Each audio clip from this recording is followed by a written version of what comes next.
Hey there, in today's video, I'm going to share with you some of the practical tools that I use in my everyday life to progress my healing journey and to make sure that I'm actually seeing real change in myself, in my relationships, and in my life overall.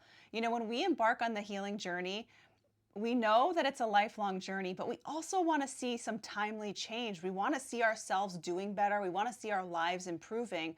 But how do we actually do that? The idea of the healing journey can be so sort of abstract, right? Like, how do we actually start to transform what our lives look like? How do we step into that creative role where we're actually designing our path forward? We're designing how we behave, right? And we're actually transforming our identity.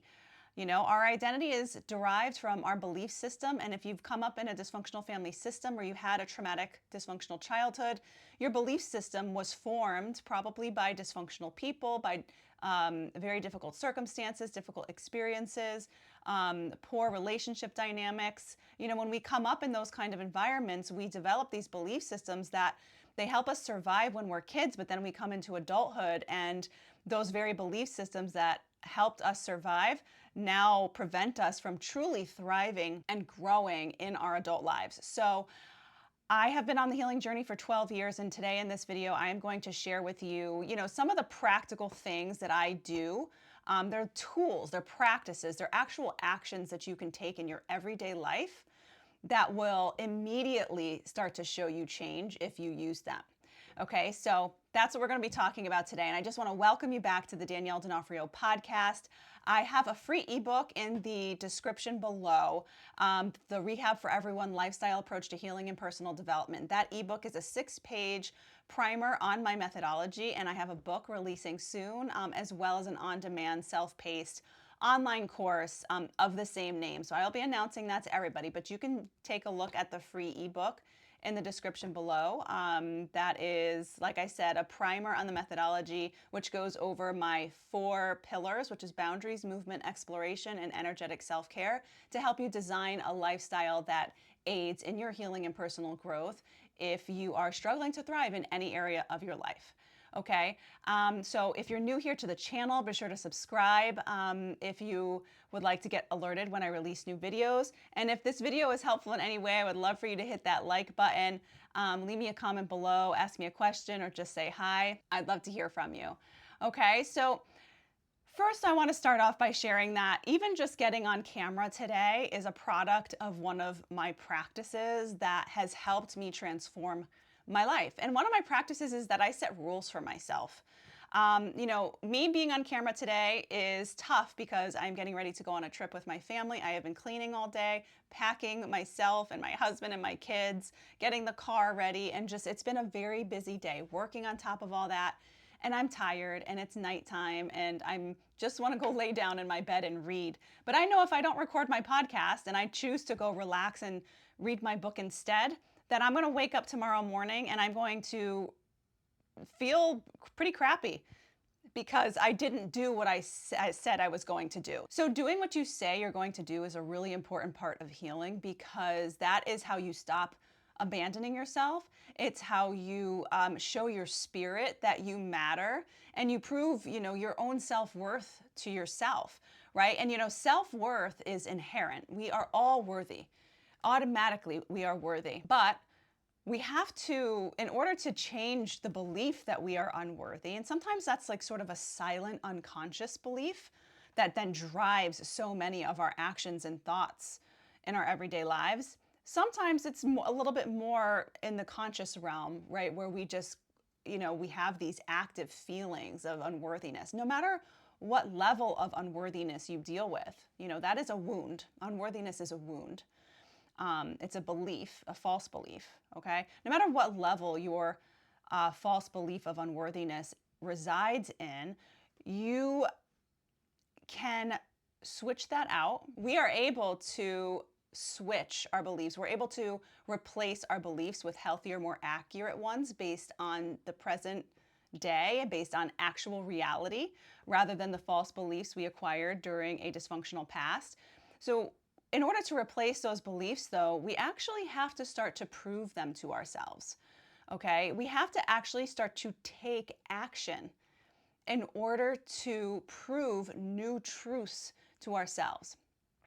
Those truths then turn into new beliefs, which start to reformulate our identity or how we see ourselves in the world around us, okay? So if you have an unworthiness wound and or an abandonment wound, of which I have struggled with both, okay, we have to now start to show ourselves through our own behaviors that we are going to show up for ourselves, that we're not going to abandon ourselves, right? We can't control other people, but we can control our own actions, our own behaviors, our own discipline, and we can show up for ourselves again and again and again. And what happens when you do that is you prove to yourself your own self-worth. You tell your spirit, you are worthy. You are worthy of me showing up for you. Now, you are already worthy, but it's like you have to convince yourself, right? It's action is what changes those beliefs. I've said before, I think I said it in my last video, my last podcast episode, that therapy, things like therapy and meditation are great, right? Talking about your problems, they can be helpful, but they're only a small component of an effective healing journey, because you're not going to talk your way out of new beliefs. You're not going to talk your way out of old beliefs, okay? You're going to act and behave your way out of old beliefs. That is how you are going to replace those old beliefs with new beliefs. And that's the thing, is that you can't just disintegrate old beliefs. You have to replace them with something that your mind will latch onto and actually believe. And that's why action and behavior are so important. So one of the things I do for myself to make sure that I show up for myself and I don't abandon myself is I set rules for how I'm going to behave. Now, rules are very important. They're personal rules, right? And we're not talking about stringent, like I'm being, like a drill sergeant with myself. I am just saying, okay, I have assessed my own behavior over time. I've seen where, let's use for an example, where in relationships I falter. I see where my old beliefs and my, sort of learned dysfunctional behavior can creep in and get in the way of healthy relationships, or where it can sabotage healthy relationships, or why I'm constantly attracting the wrong personalities into my life, right? I was able to really heal that tendency over the last, let's say, 5 to 7 years, because I started to set rules for myself for how I interacted with people. And rules are important because our conditioning and our trauma responses creep in and run the show, from an unconscious state. If we're not being intentional and present with how we're behaving in any manner, but especially as it relates to relationships, we're just going to slide automatically right into those old behaviors: people pleasing, codependency, things like gossip, fawning, rescuing. Rescuing is a big one.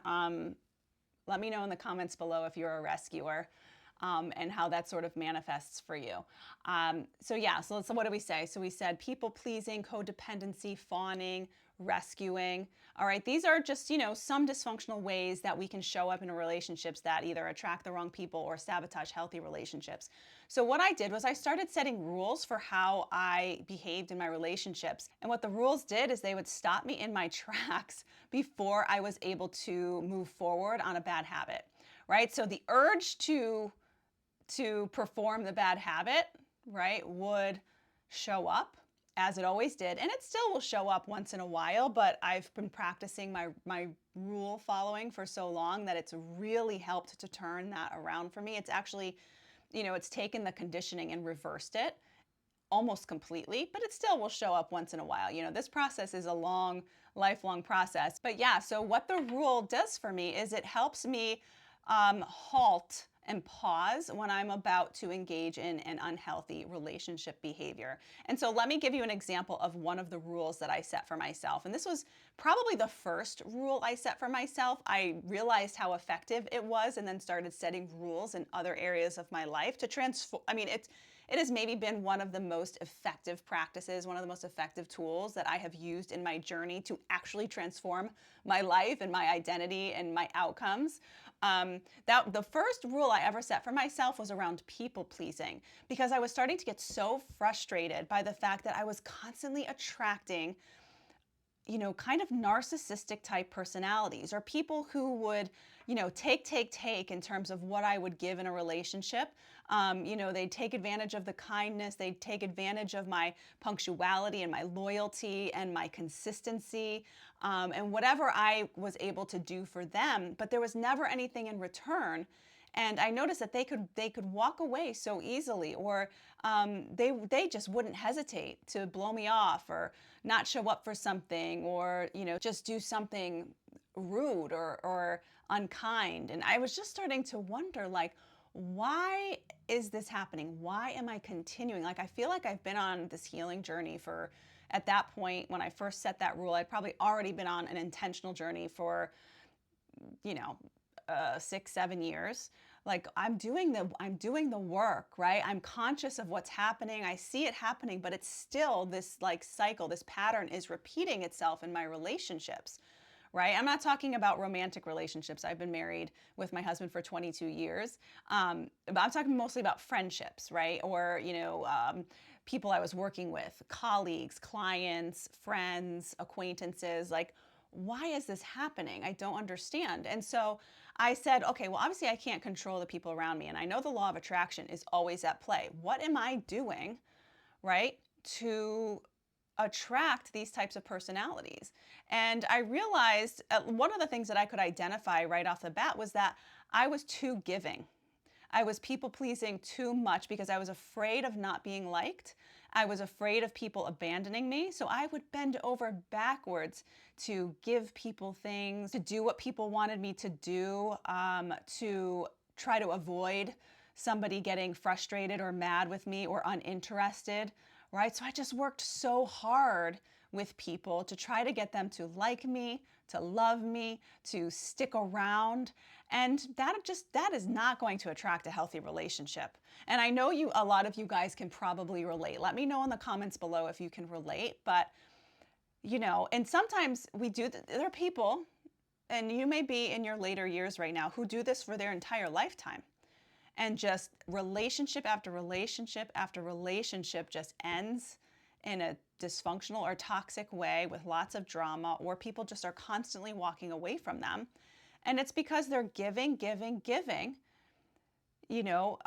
people pleasing, and the bending over backwards, and just really making themselves far too available, far too easy to take advantage of, far too kind without boundaries. And, boundaries is key, but that's a whole other topic. And you're just attracting the wrong people. So what I started doing is I made a rule for myself, and the rule was, in general, I describe it as no more people pleasing. But you got to be really specific with yourself on this kind of stuff, because it's very easy to make an excuse in your head and say, oh, I'm just trying to be nice, or I'm just trying to be generous, or I'm just being kind, or any excuse you can make about why you're doing the people-pleasing behaviors that you're doing, because you're so comfortable in that role and you're so afraid to let that role go, that we'll make every excuse in the book to keep being able to be that person, because, oh my goodness, what if we stop? If we stop people-pleasing, everyone's going to abandon us.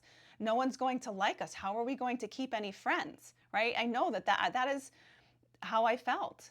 And I don't know that I was actually putting those kinds of words around it, but the idea of like not doing those things felt terrifying, right? Because one of the things that, if you come up in a dysfunctional family system, the abandonment wound is very common, and it's very difficult to deal with. It's very painful, and it will drive, because we're in survival, right? It'll drive us to behave in the craziest ways just to survive and avoid being abandoned. Being abandoned and being alone, right, or lonely, feeling like no one loves you, or feeling like you don't have support, is very difficult to deal with. That is truly a matter of survival for us, right? Everyone needs community and needs people in their lives. And so anyways, about getting specific with that people pleaser rule, I had to say to myself very specifically, I will not give.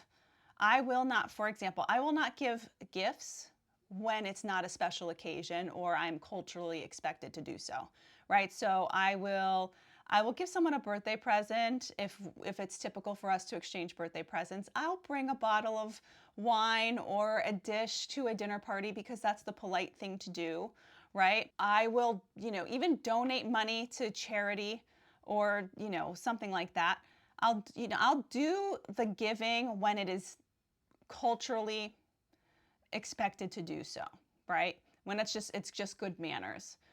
But I will not give gifts and give too much of myself, give extra when it's not required, when it's not expected, and when I'm only doing it to make someone feel good or show someone I care or, really, it's hard to admit it in the moment, but get someone to like me and pay attention to me more, right? I think we don't always even consciously notice that that is a motive behind the people pleasing. We don't want to admit that that's actually what we're doing, right?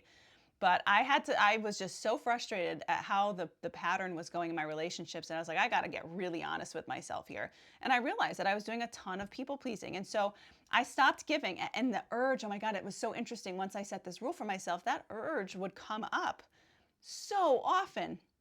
And if I didn't have that rule saying, oh wait, we don't do that anymore.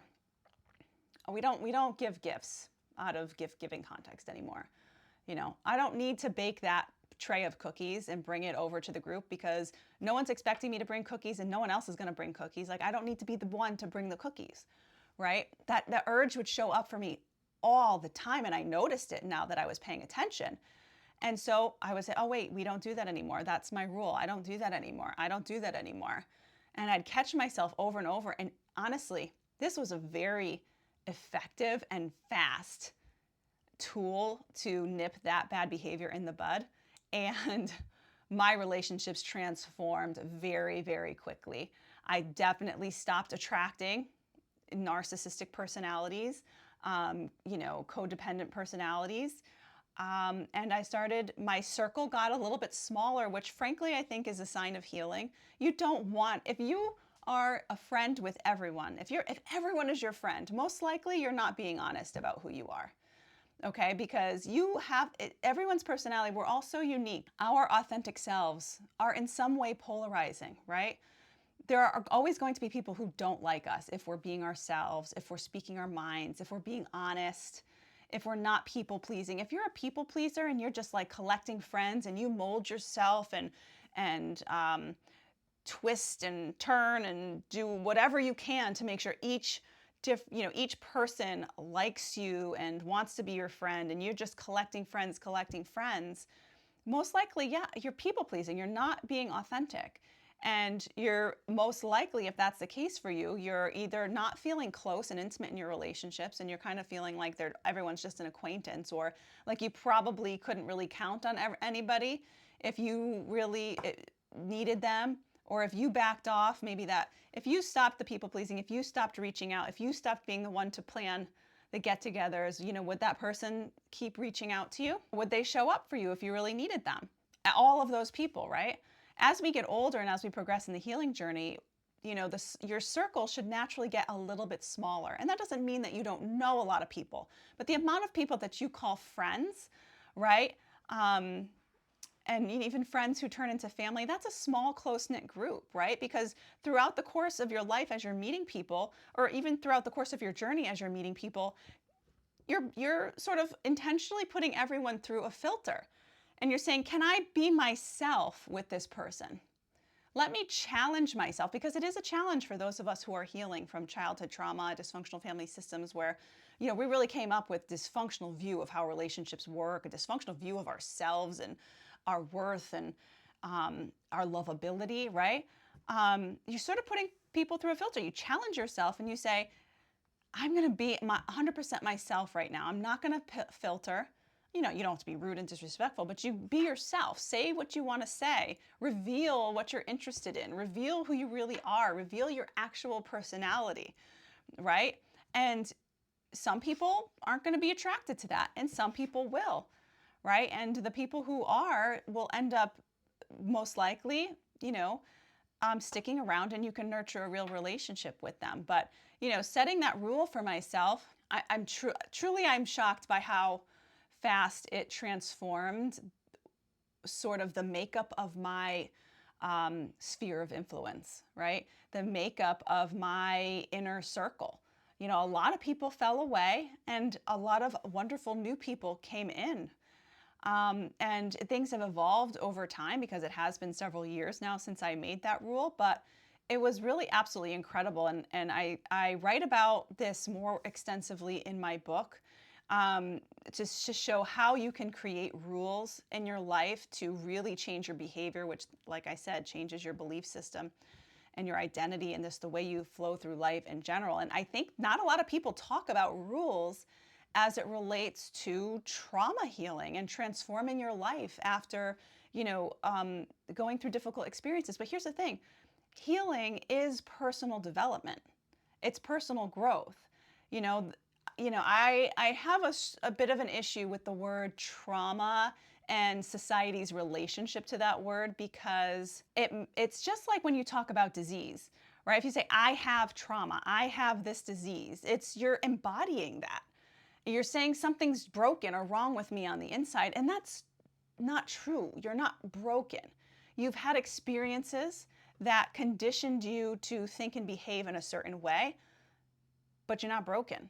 You can heal those things, but healing those things, like I said, it's all related to action and behavior. So you have to do the thing. So it's about discipline. It's about following new rules that you set for yourself. And like I said, I have not heard people talk about trauma healing in this way, childhood trauma healing, for adults who are struggling to thrive in certain areas of their life. Maybe you're overweight. Maybe you're really struggling with your finances and struggling to pay your bills, and you just always seem to be broke and can't get ahead. Or, maybe you, like I just described, you're struggling to form healthy relationships. You're struggling to be the parent that you want to be. You want to start a business, but you just can't get up the willpower or the discipline or the bravery. We struggle in adulthood, usually because of beliefs we acquired in childhood. And so we just have to start behaving in different ways so that we can believe different things about ourselves. And it seems backwards, because I think we always think like, I'm going to feel like it first, or I'm going to think I should do this first, or I'm going to believe this about myself first. I'm just going to go to therapy and talk with the therapist for a little while. And once I talk it out several times, then I'm going to feel like doing it. That's not how it works.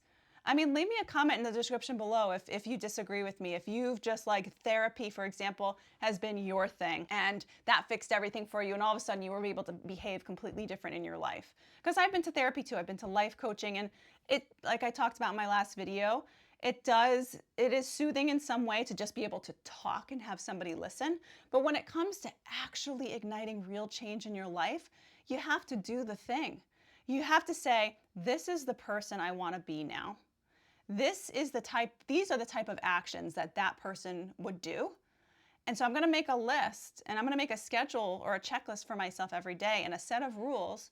And I'm going to then start behaving like this person that I want to be, even when I don't feel like it, even when I don't believe I'm worthy or deserving of better in my life. I'm just going to do the things. And if you do those things with consistency, which takes discipline, you transform your belief system. It's really pretty amazing. It's hard. The discipline is hard. Discipline is always hard. That's just the nature of discipline. But if you can get the discipline and you can take the actions consistently, you're going to transform your life. So that's why I say all the time that healing is personal development, because what we went through in the past, it wasn't our fault. We didn't ask to go through those difficult things. We didn't ask to acquire false beliefs that prevented us from thriving once we became adults. We didn't ask for any of that, and it wasn't our fault. However, reversing the effects of that stuff and doing better in our life, we have to own that responsibility completely, because no one else can do it for us, right? No one else can do that for us.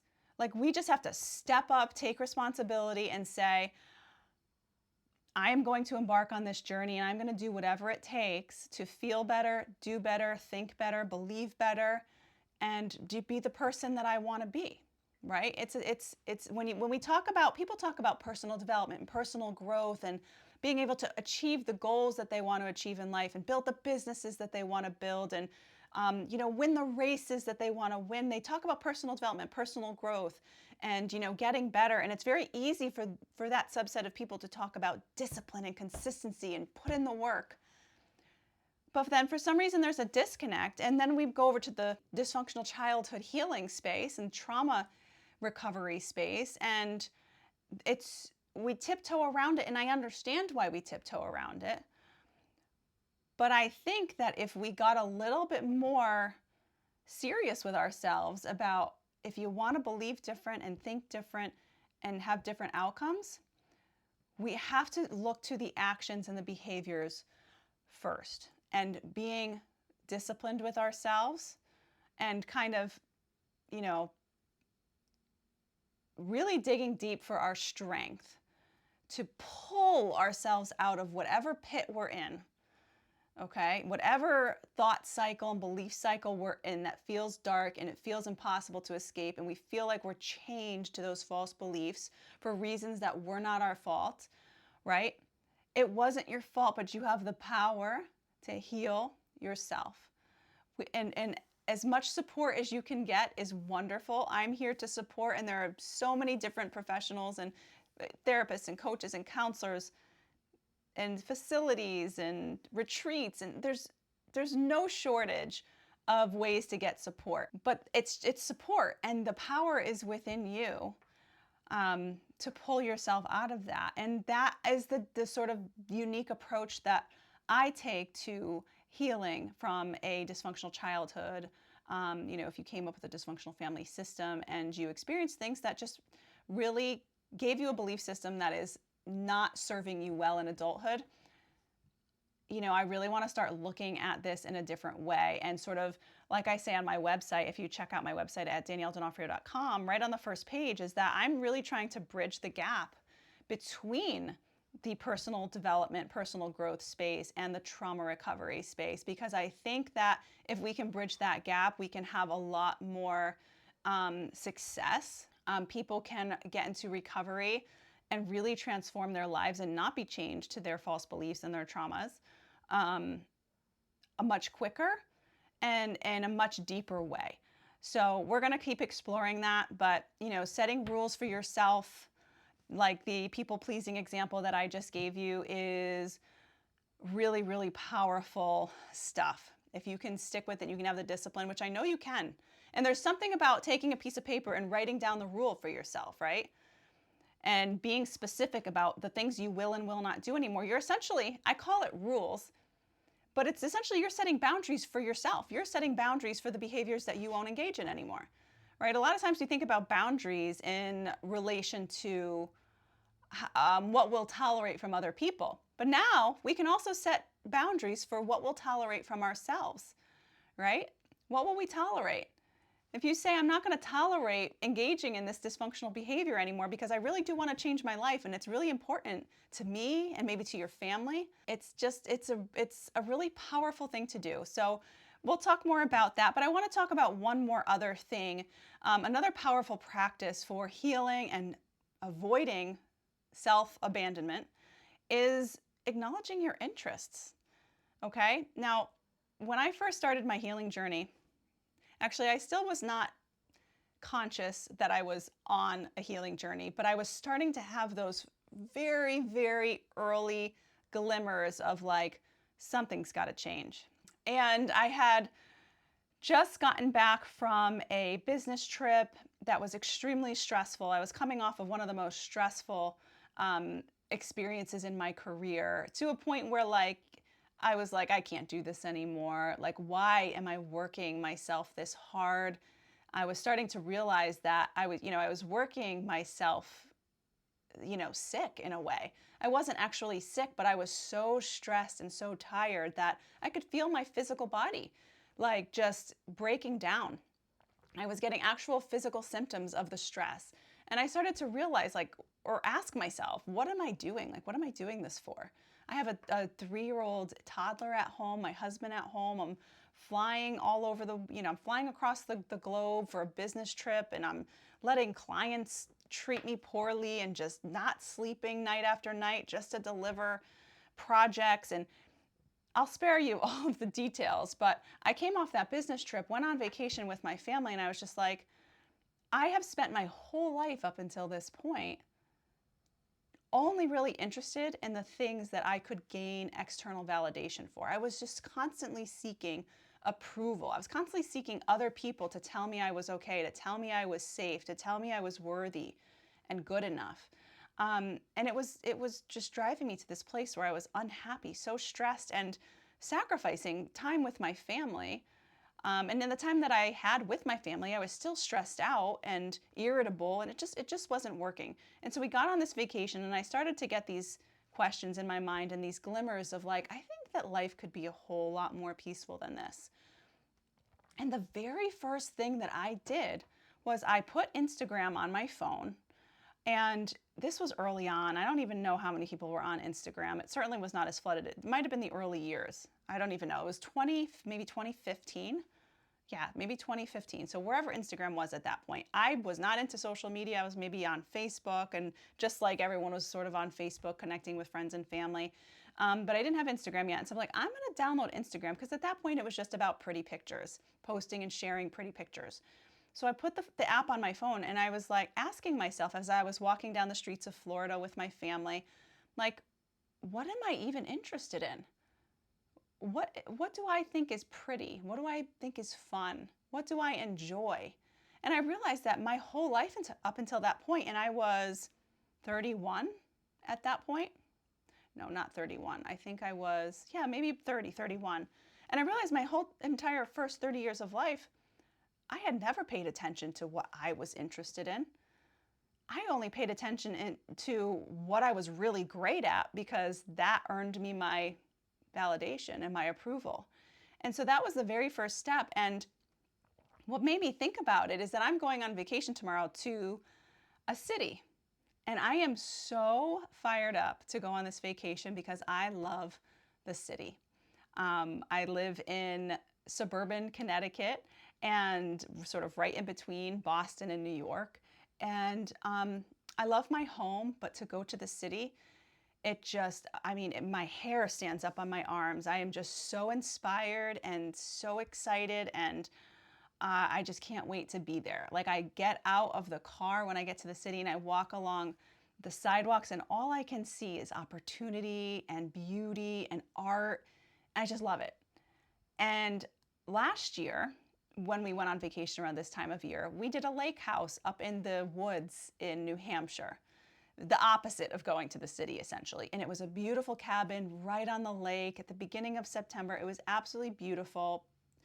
Everything that we, were looking for when we were booking that trip. And I'm going to tell you right now, I did not enjoy that trip hardly at all. Like, I had to force myself to figure out how to enjoy that trip, because it was, for me, I loved watching my kids have fun swimming in the lake and jumping off the dock and, going kayaking and stuff. Like, I, as a mother, it was fulfilling and rewarding to see my kids have fun. But as an individual, for me, it wasn't fun. It wasn't my type of vacation. Never mind that, I'm a mother, so renting a cabin means that I'm just moving my life from at home, doing the same things in a cabin where I have to cook and clean and grocery shop and take out the garbage and wash the towels and the bedding and make sure nothing gets ruined. I was just like, it just was not the vacation for me. And this time around, when we were going to book our end of summer vacation, I was honest with my husband about what I wanted out of a vacation and what I didn't want out of a vacation. And, my husband and I have been together since we were basically kids. He was 17, I was 18 when we started dating. So we've been together for 22 years. And so we're very close. But even all the way, 22 years into a relationship, I realized, like, a lot of times I concede and I just go along with what's easy, or I go along with what he wants to do without speaking up about what I want to do. or what makes me happy, what brings me joy, what's actually going to be relaxing for me when we go on vacation, right? And so I started to, actually speak up about the fact that I don't want to rent a house. I'd rather be at a hotel because that's actually a vacation for me. Even if it's a cheap hotel, it's more of a vacation for me than it is to rent a house and have to do all of those normal motherhood chores, right? And then, I talked about wanting to go to the city because we all enjoy the city also, but for me, that's really what I love. So we've done the rural or the beach vacations. I'd like to do more city vacations too. And that's what we're doing this time around. And it's not about just like getting my way, but it's like I had to speak up for myself and express my interests in order to be able to do that, right? And I've spent most of my life not speaking up, not saying what I want to do, or if I was saying what I wanted to do, it was because I was desperate to get to a thing that was going to earn me validation, if that makes sense, right? But now it's like, no, I want to go on vacation because that's something that I enjoy, right? It's not just like I'm desperate to go on vacation, so I'll just do whatever you want to do. No, like I'm confident enough now to speak up for myself. And that's just sort of a new thing. I don't even think sometimes we realize, especially when we've been with our spouses or partners for so long, we don't realize the areas where, especially if there's no conflict, there's no like drama around it. It's sometimes hard to realize where we're, not speaking our truth, right? Or not putting in our 2 cents. And we're just sort of going with the flow with what's easy, avoiding conflict, avoiding like a disagreement, like, okay, yeah, that sounds good. But instead, like, no, actually, I don't want to do that. I'd like to do something different. And, just, it doesn't have to be about planning a vacation. That's just sort of why it's top of mind for me right now. We actually leave tomorrow. It's just about noticing what you're interested in and what brings you joy. And if you've gone a long time not paying attention to yourself, not paying attention to what you're actually interested in, actually starting to pay attention to that. Maybe it's in if you have a daily journaling practice or a daily meditation practice, or maybe when you exercise and daydream a little bit, start to see like where do your daydreams take you? If you ask yourself in your journal, what am I actually interested in? What piques my interest? What makes me curious? What brings me joy? What brings me actual peace and relaxation? In what situations do I actually feel good and grounded and calm and joyful, and in which situations do I feel tense and contracting and like I don't want to be there, or I'm just sort of surviving the moment to get to the next experience, or I'm just waiting for it to end. Like, actually start to get honest with yourself about that. You don't want to go through your whole life just surviving experiences or just, doing what other people want to do. Like, that's not living. Living is figuring out who you uniquely are and what you're interested in and what you can start to do for yourself. And of course, if you're in a relationship, you have a family, you have kids, there's a lot of compromise, right? And acknowledging and honoring all the unique personalities and unique interests, in your family or in your group of friends, right? But you don't want to be in a position where you're constantly abandoning yourself, not speaking up, and never doing what you want to do, right? So take some time to consider what you are interested in and actually speak up on those things. And like I said, journaling, meditating, daydreaming, these are all practices that I talk about in my book that can help you start to like pull those insights out of yourself. But here's the thing, the second you ask yourself the question, you're going to start to get answers. And that's how intuition works. The answers are all within you, and they're actually readily available. Like, they're not buried down deep and you have to go like mining for them. You just ask yourself the question and see what shows up, and then ask another question. And it's actually quite easy to get to the root of some of your struggles if you're willing to ask yourself the questions and be honest about the answers. So I'm going to start to wrap it up because I'm sweating under these lights, and I got to go finish packing. But I'm glad that we had a chance to talk about those things today. Like I said, I talk much more in depth about setting boundaries for yourself and setting rules for yourself in the book, as well as investigating your interests. The rules or the boundaries for yourself, those show up in section 1 of the book, Boundaries. And investigating your interests is something that's going to show up in the exploration, which is part 3 of the book. So like I said, download the free ebook. Again, it's a 6-page PDF, and it gives you a pretty in-depth primer on the Rehab for Everyone methodology. And those things that I talked to you about today are just, they're just small components. This is a very robust methodology that helps you really start to design an entire rehabilitative lifestyle so that you can, step into your power and create a life that you love and really start to break those old patterns and, heal from the inside out. Okay? So thank you so much for tuning into the Danielle D'Onofrio Podcast. Download the ebook. If you haven't yet subscribed, I'd love for you to hit that subscribe button, hit the thumbs up if this video was helpful, leave me a comment below, and I will catch you in the next video. Thanks so much.